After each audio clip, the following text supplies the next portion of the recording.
I knew subs were a good idea. I'm making sub rolls and I've already started, but I figured I'd tell you how I make them in my process.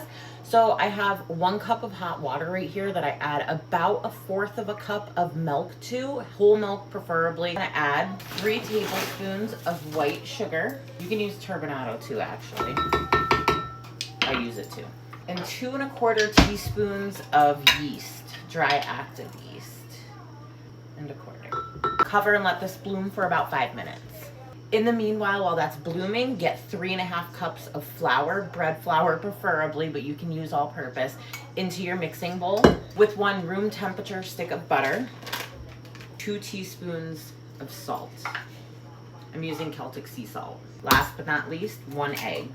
Get these ingredients mixing while your yeast is still blooming. While your mixer is on low, you're gonna slowly add your yeast, milk, and water mixture with the sugar. Now that we have our dough ball, we need to cut up about between 6 and 8 ounce rolls. It depends on how big you want your sub. I'm gonna do 8 ounces. Take your dough, spread it out in a thin rectangular pattern, like that.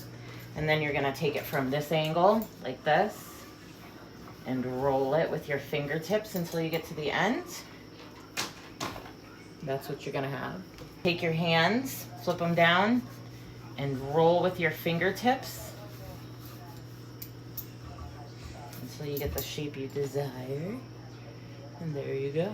There's a sub. I have a bread lamb somewhere. I just don't know where I put it, so I'm just gonna score the top of my bread and lightly cover them for about 15 minutes. Well, that's proofing behind me. Let's get 1 pound of hamburger into a bowl. 1 to 2 tablespoons of spaghetti sauce of your choice, homemade or jarred is fine.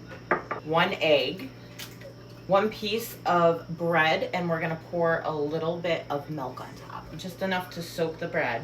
1 clove of grated garlic, salt, and pepper to taste. I also like to use a small handful of seasoned breadcrumbs. It's just a preference I have. Add a little bit of minced garlic in there.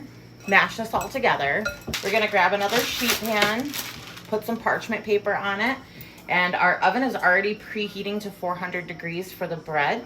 So I'm gonna roll out my meatballs and I'm gonna cook them at the same temperature. You want them about a golf ball size. Get these into the oven at 400 degrees Fahrenheit for 15 to 20 minutes. This is 15 minutes in my oven.